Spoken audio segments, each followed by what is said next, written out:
Charlène Di Campo, implantée à Cagney-la-Boca à proximité de Thales Alenia Space, Soditech travaille principalement pour l'industrie spatiale. Elle est notamment spécialisée dans la conception et l'intégration de sous-ensembles mécaniques, thermiques et électroniques. Que recouvre précisément cette activité?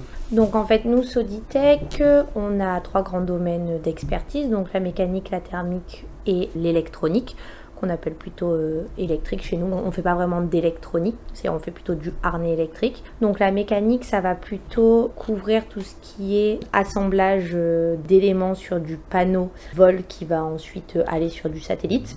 Donc on va être spécialisé dans tout ce qui est collage d'inserts, collage de caloducs, collage de heaters, collage de sondes sur panneau. Donc ça, c'est plutôt tout ce qui va concerner la mécanique spatiale. On va être aussi spécialisé dans l'assemblage de baies mécaniques pour des clients spatiaux ou autres. Au niveau de la thermique, on est spécialisé dans le design et la fabrication de MLI, donc qui sont des multi-layer insulation. C'est ce qui permet aux satellites d'avoir des isolements particuliers de certains équipements par rapport aux environnements thermiques qui sont proposés. Et ensuite, on est spécialisé dans tout ce qui est donc électrique et non pas électronique. Donc tout ce qui est électrique, ça va être la conception, la définition et la fabrication de harnais qui vont permettre d'alimenter les différents équipements d'un satellite ou autre. D'ailleurs, on travaille aussi pour du lanceur. Donc vous proposez aux grands industriels du secteur une offre globale permettant de prendre en charge les projets à partir des spécifications jusqu'à l'intégration. Cette capacité d'intervenir sur toutes les phases d'un projet constitue-t-elle un atout majeur? Alors oui, je pense que ce qui constitue un atout majeur, c'est de pouvoir répondre aux besoins du client dans son entièreté, c'est-à-dire de pouvoir aller de la spécification jusqu'à vraiment l'intégration sur le satellite.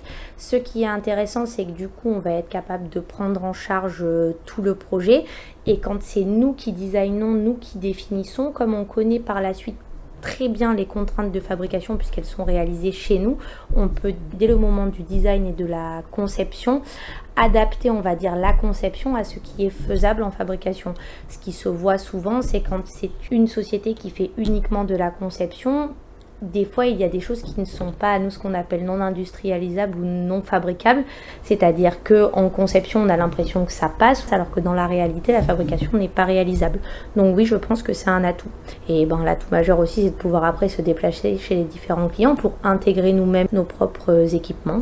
Alors vous concevez un certain nombre d'équipements optiques. Quels sont-ils et quel est leur rôle dans le satellite? Nous, on est qualifié, on en fait peu en ce moment parce que la demande est assez faible, mais on est qualifié sur le collage d'OSR, qui sont des Optical Sensitive Reflectors. Donc sur ce sujet-là, nous, on est qualifié pour le collage de ces OSR sur les panneaux. C'est ce qui permet de créer une surface radiative au niveau des panneaux des satellites. Donc quand vous voyez un satellite de l'extérieur, vous avez cet aspect doré qui correspond au MLI. Et ensuite, vous avez un aspect sur certaines faces qui est miroir. Cet aspect miroir-là, nous, on est qualifié pour les coller sur les panneaux. Donc il y a ça qu'on traite au niveau optique. Et ensuite, nous, on va venir insérer nos équipements proches des optiques. On va notamment fabriquer des MLI qui vont se trouver très proches des optiques, donc ils vont avoir besoin de certaines spécifications et de certaines contraintes au niveau de leur propreté notamment. Mais donc nous, on va plutôt concevoir des équipements qui vont se trouver proches des optiques, mais on ne fabrique en aucun cas l'optique en particulier. Alors, les MLI que vous concevez jouent un grand rôle dans l'isolation thermique des satellites.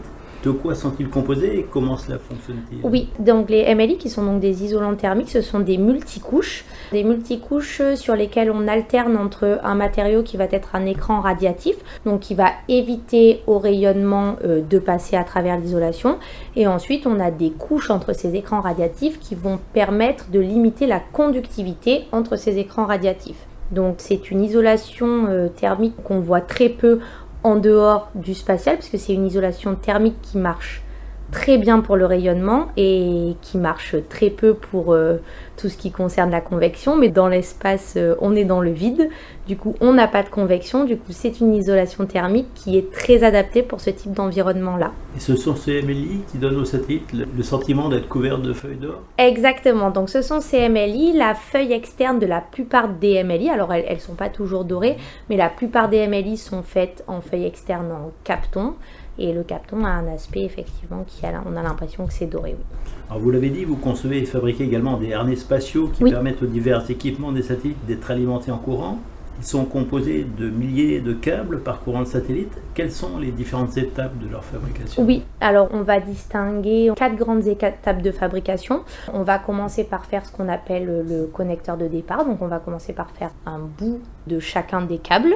Une fois que ce bout-là de câble est terminé, on va venir cheminer sur des maquettes à échelle 1 tout le câble. Une fois que le câble est cheminé sur maquette à échelle 1, on va venir terminer en 3D du coup à la deuxième extrémité du câble. Une fois que tout ça est terminé, ça va être contrôlé, testé et envoyé chez le client pour intégration. Quelles spécificités les équipements doivent avoir pour répondre aux contraintes liées à leur séjour dans l'espace? Alors il y a énormément de spécificités, donc il y a des spécificités concernant la propreté notamment, il y a des spécificités concernant le dégazage. Et ensuite, on va avoir énormément de contraintes de tenue en température et de tenue mécanique, puisque vous êtes d'accord que le satellite va être lancé dans l'espace et au moment de ce lancement, on va avoir énormément de contraintes mécaniques liées à des vibrations. Et donc, du coup, nos équipements doivent respecter toutes ces contraintes de vibration-là. Il faut que tous les équipements tiennent durant toute la durée de vie. Exactement. Donc après, au-delà du lancement, on va avoir toutes les contraintes de rayonnement, de propreté, de dégazage qui sont liées à l'environnement spatial. Oui. Alors pour vos différentes activités, de quels équipements disposez-vous, notamment en matière de salle blanche? Oui, donc nous à Soditech, on a une salle blanche qui fait environ 1000 m², un petit peu moins de 1000 m². Donc c'est une salle blanche qui est ISO 8, donc qui apporte très peu de saleté, si je puis dire, sur les équipements que l'on travaille. On a aussi 25 m² de salle ISO 5, donc c'est un environnement qui est plus contraint, donc qui apporte moins de particules et de molécules non désirées. Et après, au-delà de ça, on a énormément d'outils pour fabriquer nos différents harnais, nos différentes MLI. Et on a aussi quelques testeurs, etc. qui sont automatiques. Soditech est une PME familiale fondée en 1990. Le fait d'être une PME, ça confère un avantage, une plus grande agilité par rapport aux grands groupes. Ce qui est intéressant dans le fait d'être une PME, c'est la flexibilité qu'on peut apporter à nos clients. C'est-à-dire qu'on est capable de répondre très rapidement à leurs besoins et de s'adapter surtout à leurs besoins, chose qui à mon avis est un petit peu plus compliquée pour une grosse boîte. Le désavantage qu'on pourrait voir à la PME, c'est qu'on est spécialisé dans certains domaines d'activité et qu'on ne peut pas tout le temps répondre à des besoins qui sont un petit peu globaux.